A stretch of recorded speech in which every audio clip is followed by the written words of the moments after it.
One game left to go. I'm nervous. It's fine. Everything's fine. In case you missed it in that last game, Slepsy Wagers got themselves a victory royale, which means they're going straight through to finals. But we got to get right into this. Okay, let's take a look at this leaderboard. Okay, it's very simple. All right, you want to make it to finals? No problem. Or we end top 5. Now, top 5 isn't what it looks like on here. It's really top 15 because first through fourth have already got themselves a victory royale. So basically, we want to end in the top 15. I'm quite nervous, but that's okay. Let's kind of break a couple things down. Once again, in this last game, we saw Preston take it to a solo clutch. And I don't know about you guys.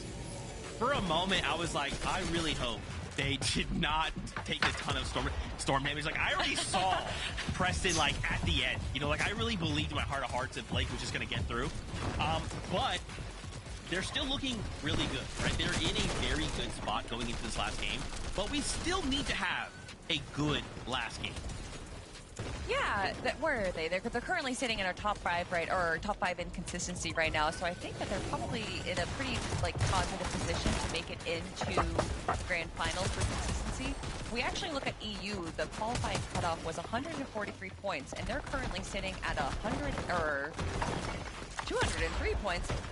All right, Hoppy and Diminished, you know, with not 193 points as well, a team that we consistently look at, even though they've dropped down 2 placements right now. I think that they're also pretty much in a pretty safe position. Currently, 15th place, 120 points, Vivid, so there is a lot of opportunity to grow for some of the teams that are kind of below that threshold. But as far as Javi and Diminished are concerned, I don't think they have to worry too much. No, I mean, they're playing pretty consistently right now, like you mentioned, 193 points. The only thing that's got me confused, it's like, I feel like over the course of these last couple of games, games 3 and 4, and you know what, I'll just throw games 1 and 2 in the mixture there. Oh my gosh, if you just saw that, what just happened. Yeah, Javi just getting edited down real quick. That's how that one kind of turned out for them. But every single game, they have been on hype for at least some amount of time. And it felt like in games 3 and 4, it was going to be like a continued story of how well they played in games 1 and 2.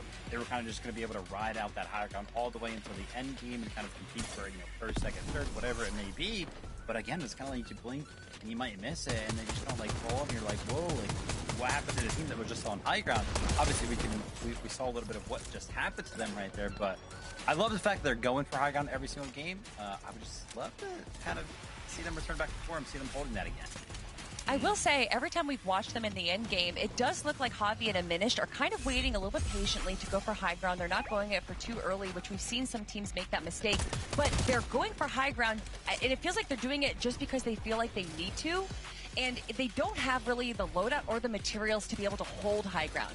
But I think that they're in their mind, they're just like, oh, well, this is the win condition. We need to go for high ground right now. So they're going for it regardless of what their loadout's looking like. And they're so good that they're able to kind of grab it and steal it, but they're not able to hold it. So I would love to see them kind of just try and position themselves away from that win condition instead, and looking towards maybe just running the low ground, running the mid ground instead. Yeah, I think what's interesting is because this is a win-in situation, right? Like, even if you're in the top 10, so like, okay, there's 2 kind of spots I'm thinking about. If you're in the top 10, you're trying to stay in the top 10. If you're not in the top 10, all hope isn't lost. You just need a VR right here, right now, right? But also, if someone in the top 10 goes through, everyone else is getting shifted up, right? So I think we turn over the page and we look at that top 15. Skidler right now at 120. And Kelly, you called out kind of that EU qual range, right? So even someone like Curly and Ryzen 17th, they still have a shot, right? We can even see, you know, the team all the way at the bottom. If they get a victory royale, they're still going to finals. So this last game is critical, right? Like, even if you're in a position where you're not in that top 10, you really can't let it all go, right? Kelly, you kind of have to be like, hey, this is it. This is our one game to either get top 10, get a VR, or hope that someone in the top 10 gets a VR and pulls us up into the top 10. Like, it's so complex I love that you bring that up too, because in this situation, when we're in the final game for Heat, this is kind of the opportunity for some of our maybe tier 2, tier 3 teams to really shine, because a lot of our bigger teams have already qualified through. But if you look at like the names that we still have in contention, as well as the teams that we've had that have already qualified through, it's a lot of our veterans that are still in the competition right now. So maybe that opportunity for someone to steal away a victory royale in the final game is no longer there, Vivid. Obviously, we're using the EU as a reference point, right? 143 points was what it required over there. I do want to know, obviously, this is probably going to be different over here on NA, but one thing that I would not be surprised to see kind of happen is what we saw over on EU. Was actually the jump in the threshold. Going into Game 5, top 15 was 95 points on EU. And it ended up being 143. So that threshold changed by like 50 points just over the course of that last game. So, yeah, even though you're around that top 15 spot, these teams cannot feel safe or secure for their grand final stage. And, oh, man, you do not want to take it to the last chance, right? Last chance qualifier is hard. You know, you do not want to take it there. You want to get a VR here or in the top 10. One game left to go for the last time today. MDF, Jacob, to you. It's already sad to see, Monster, that we're in the last game of the day. Luckily, we have Heats 2 and 3 tomorrow, but this is the team's last chance to make it in through Heats before they go through the LCQ, and the game is starting. Let's get right into it.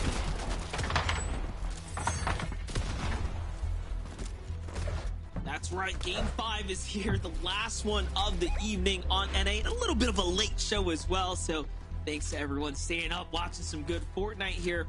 You saw that top 15. Vivid made an excellent point. This threshold is going to jump up by a significant number. Now, I saw teams that I recognize down there. Skittles, TK, Verts Duo, right? There's very notable, very experienced veteran teams that are not inside the top 15, or better yet, barely hanging on, Jacob.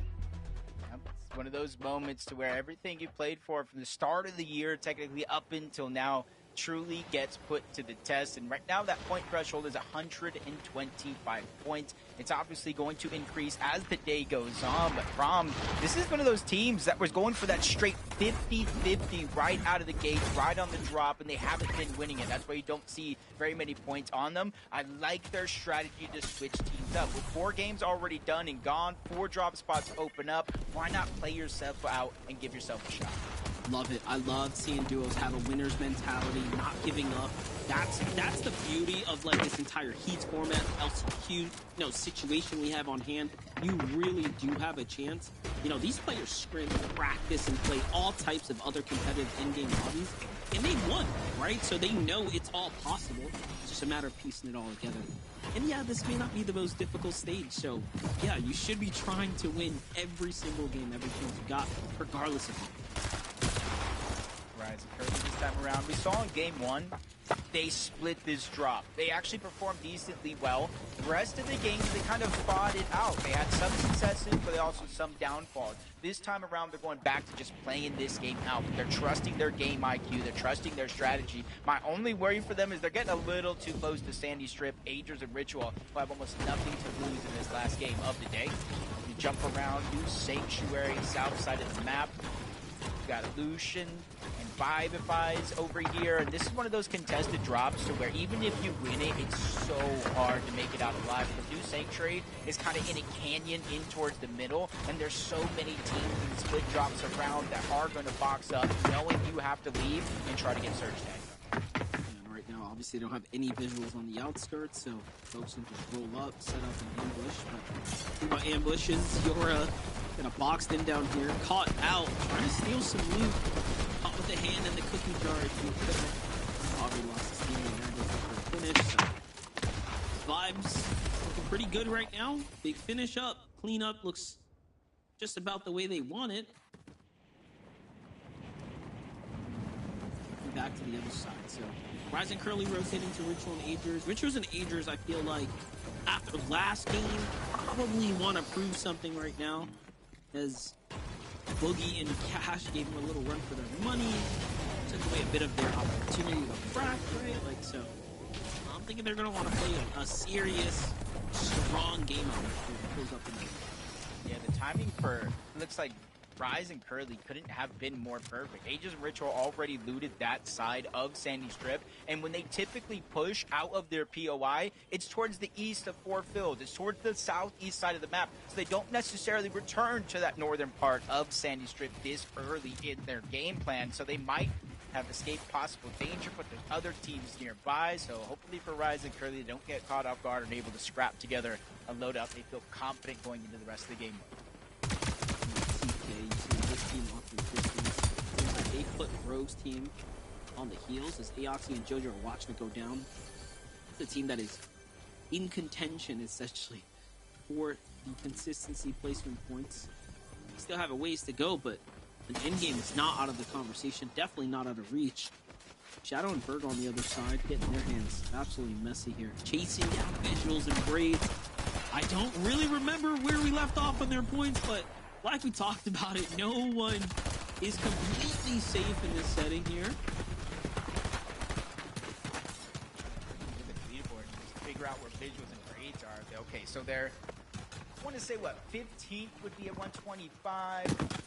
They're around 13th place right now, visuals and braids, 153. Things will change up if a team above them wins a game, so it's not exact, but going into this game, about 13th place. The point gap is so close. Outside of maybe teams inside of the top 5, it's just one mistake could cost you your qualification through heats into the grand finals. And that's why I think in some aspects of this game, it will speed up. You see 72 players left alive. It's only second game, our zone, so this is going much faster than every other game so far. But there's going to become a point in time where everybody starts to play safe as Agers takes the bet that he's going to win the 1v1. Fool sprays to the other side, gets the knock. Ritual gets the cleanup. So they survive a narrow fight. Yeah, Agers almost left the grit in that one, but Tibbs has to leave Jasper's reboot behind. Off he goes. Burning through those splashes as well, so they're not going to get rewarded with anything from this elimination here, other than points that they don't exactly need. Virgo, Shadow on the other side, seem to have finished up the deed on one player, kind of jump in, find Andrew and his duo here as well. We're at the studios, so we'll play for them. Already at 3 elims right now. This is the other side of Virgo and Shadow, almost a play-in side that we missed out on, right? Watching them play so aggressive, but look at this, Agers, what's going on? Agers is trying to lead the push here, and it's Rituals coming through, cleaning things up. Ritual just seems to be playing insanely well today. Yeah, and if you're Agers, though, that's got to be a whole nother level of confidence. Say, hey, I went down early, we're still going well. I went down a little bit early in another game, I got rebooted. I can count on Ritual. And this is another example. And honestly, I can kind of see when you're playing with, like Kelly said, Peterbot and Cold in a trio format, somebody has to do the boring work, and that was Ritual most of the time. Now we're seeing him in a duo setting, and he is popping off. Yeah, definitely. Look at this little clutch right there, breaks the gills, and dash roll Agers, just keep himself alive and in the game. Gotta respect the effort at the end there, but yeah, Rituals has been playing, honestly, exceptional Fortnite. And again, you talk about someone like IGL like on his shoulders, but man, he's so good. He's bragging. He's playing the best he's ever played.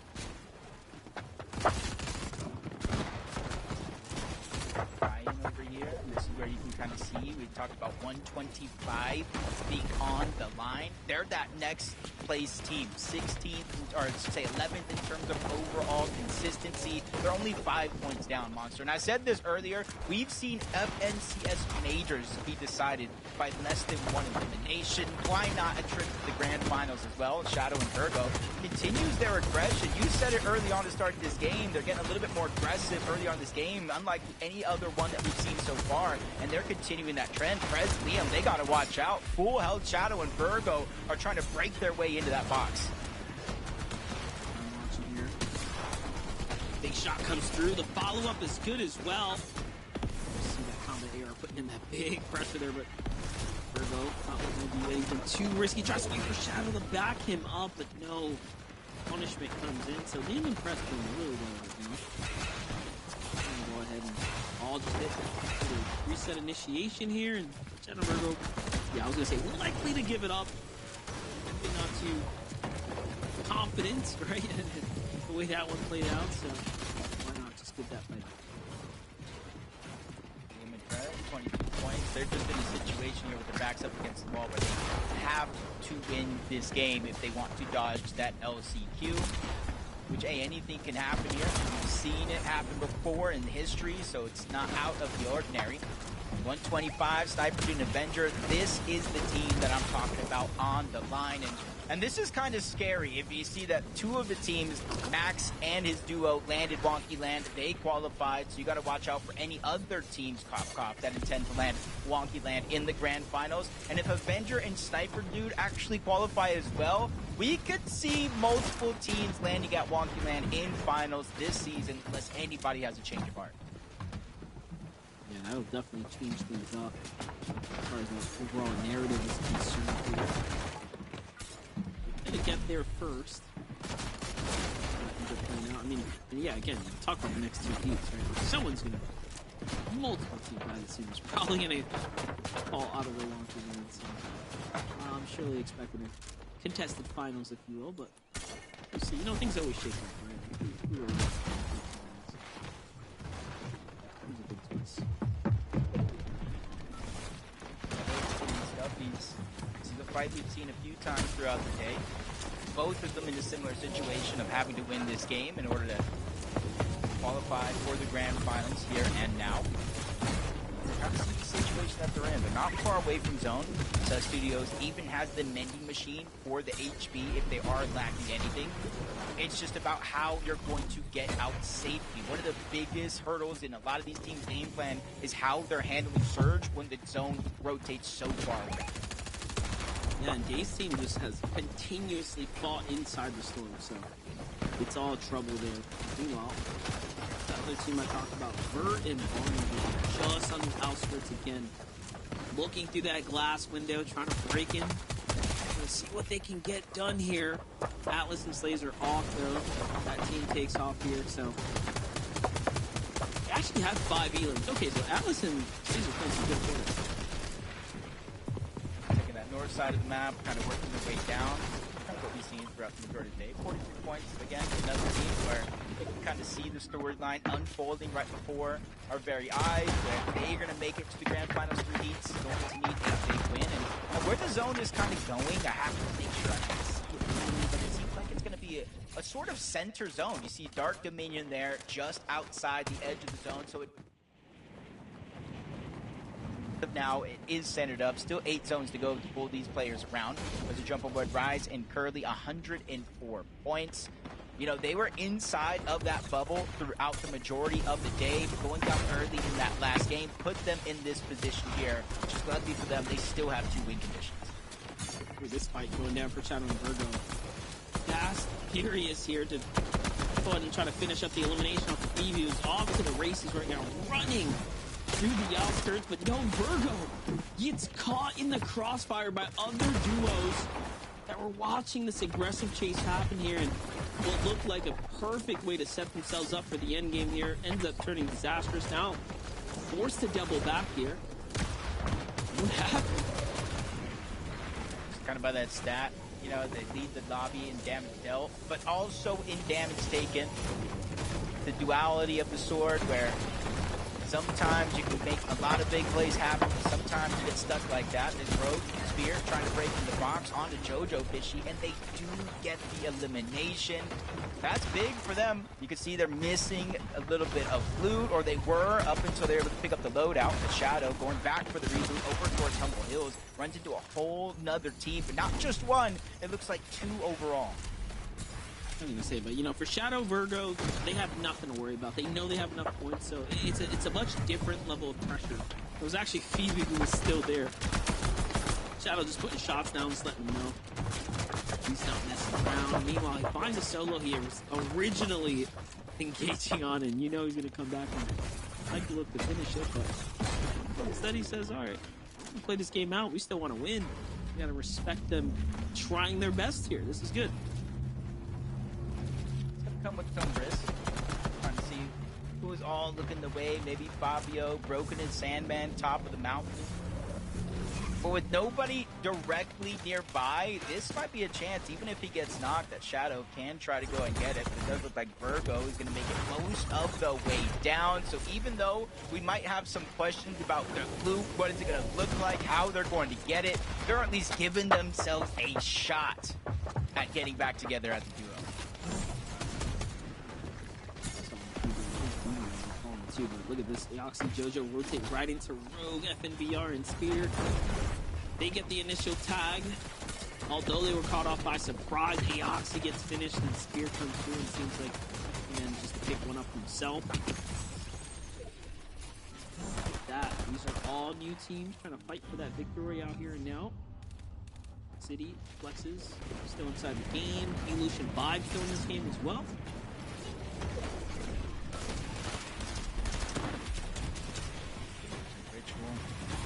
Rotating in 205 points. They're basically going against Blake, Preston, Shadow, and Virgo for the #1 team in terms of consistency.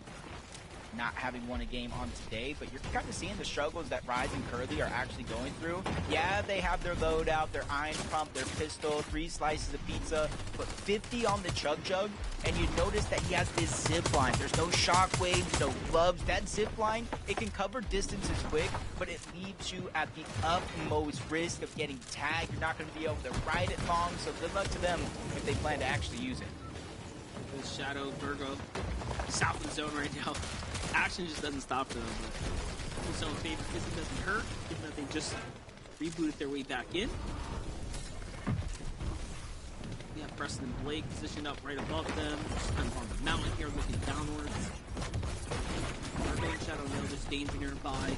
Saw those teams lurking inside the same building, outside the warehouse. Wide view giving us how many viewers are trying to position up around here.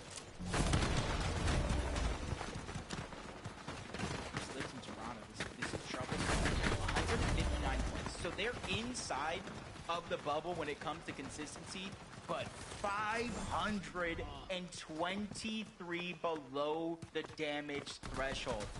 Not a vote of confidence at all. Rise and Curly, similar situation, not as drastic, which means that one elimination there is going to get him one step closer to consistency, but also above that damage threshold. Toronto slips. They go from 500 to 438, but that is over 2 full health eliminations here. They need to jump in on box yesterday. Like, it is getting late. There it is. Nice little knockout for Tony.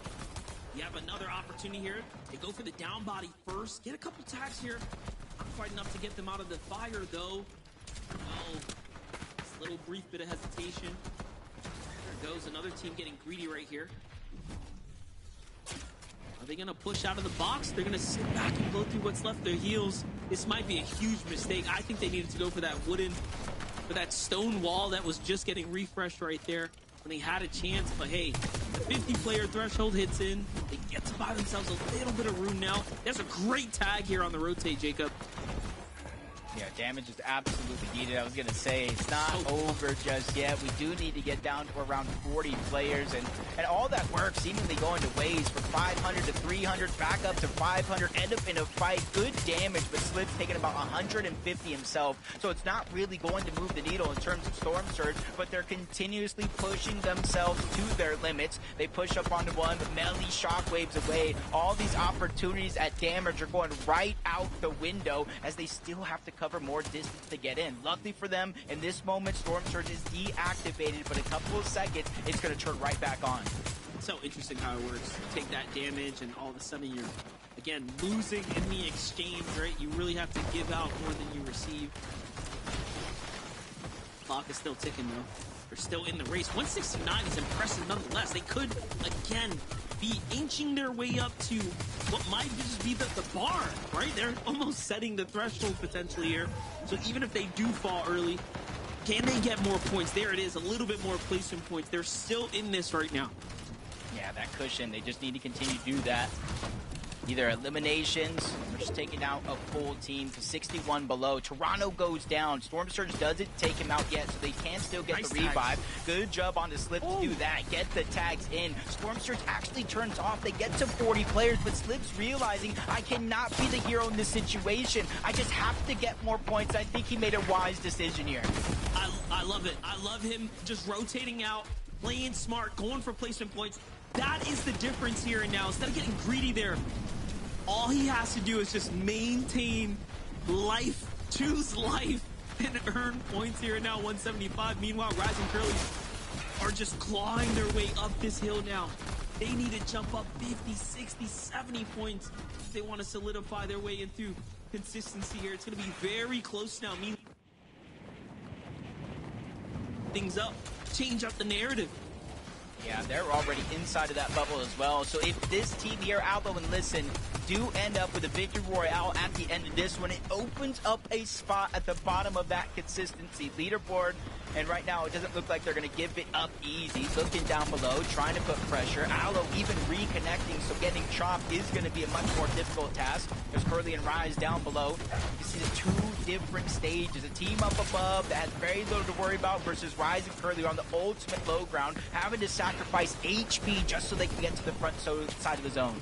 Love the rotate though. Very nicely done. It's going to position themselves way ahead of the pack here.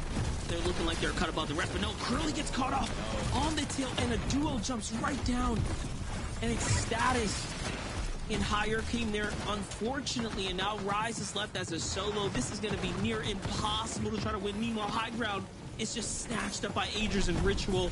They're trying to make a splash here to conclude the night. From still in the game, barely 127 points. He gets shut down. Off to the lobby he goes. His run is now over. Slips falls too. 188 is how far they managed to make it. Meanwhile, Virgo gets a knock on someone up top, but it is just back and forth. 39 points here for Rise. It's all on his shoulders. We've seen Rise contend for FNCS championships, and now he's trying to contend here just to make it to the actual finals. 147 points. If him and Curly figure out a way to make it through and qualify here in Heats, you got to give him a big thank you. But everybody else still not letting go. Freon, Dragon, over 200 points. They find another elimination, just crushing dreams in their path as they make it up the side of the mountain. Angels, Ritual, they give up high ground, but only for a moment as they re-chop it down. That's Prez who has to give it up, but up goes Skindler, up goes Kyan. They're ready to challenge as well. This is like a worst case scenario, right? The teams that are on the line getting this win, pushing you out. Skidler's gonna be the only one left alive right now, so it's not looking good for Skittles. He's got no match. 6 teams remaining. Meanwhile, Javi and Amish. If you're everyone else in the lobby fighting for a consistency spot, this is what you want. You want a team that is dominating to win the game so that a position opens up, so that the threshold is a little bit easier. And Skittles is still in the running right now. The opportunity here to earn some points. They got Agers on the backside here. It's going to come down to who can be quicker on the draw. Wow. It's just going to be Agers, unfortunately. 171 for him, and puts Agers up just popping off right now here. It's his turn. Yeah, didn't even need the points, but he ends another run. Even taking down a Minish, that could have been a fight for first place by itself. But Javi's still alive. Dragon and Creon still alive. Everybody in this game is over 200 points, so somebody at the bottom of consistency has just been gifted a slot. But for Javi, it's about first place. For Dragon and Creon, it's about making a statement. Shockwave coming out from down below. Can't cause too much confusion as Javi does get chopped down. Finally, a chance to fight toe-to-toe as Creon goes up. He takes a huge punch, dropped down to 46 HP. Javi having to do the same thing, sacrificing storm damage just to get to the front side of the zone. But his chances might be running out. We're going up the mountain. Pressure coming out from Dragon and Creon as well. He's going to need a miracle to survive this. Javi with the shockwave, and it's not going to be enough. Creon and Dragon not only win that game, qualify for grand finals, but definitely put the leaderboard to the test. Nicely done for them. And once again, if you are someone who is fighting for consistency, Jacob, you're happy. You're smiling. You're saying, oh my gosh, thank God someone with 200 plus points took that victory royale there. Well, from us here at the desk, that's wraps. Game 5 is over there, Zeke. Guys, Jacob, MDF, fantastic cast on the day. My gosh. day one of Heat, one of a 3-day weekend of Fortnite. Fantastic day. So many incredible things happened today, but like they called out, right? Creon getting themselves a victory royale. They were in that top 10, right? So we're pulling everyone else in that leaderboard up. So now if you're outside the top 10, you're thinking, did we do enough? Did we get those points we needed to make a difference here?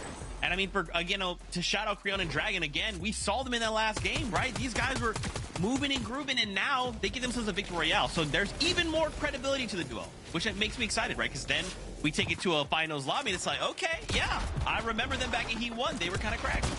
I mean, to add to the credibility of this duo right here, not only are they pretty experienced veterans, but they got a 4th and a 3rd place as well throughout the day. So that victory royale within their grasp throughout the 5 games that we saw, and for them to finally get it in the final day. Vivid, that is how I want to wrap things up for my Heats. Yeah, absolutely. It was not an easy win there at the end at all. We kind of saw the chaos happening towards the high ground, and somehow Creon and Dragon, they were the ones that kind of ended up being the healthy team. Not only, the team up on the high ground, but also somehow healthy in that regard amongst all of that chaos. And there were just so many solos left. Cleaned it up very, very nicely. Let's see. Obviously, 5 games down. We saw who won that one. The big question mark is, though, who qualified? Who's going to Grands? We gotta find out. We take a look at the leaderboard to see. Now, remember, when we look at this, you're looking at the top 15. Those top 5, they're gonna have 1,000 points. Don't freak out, Timmy. It's fine. It just means they got a victory royale. They are going through. So, all the way to the top there starts in 6th place. Agers and Ritual coming in first. We kind of knew that, right? These guys were incredible. To see Javi and Diminish as well, only 8 points behind.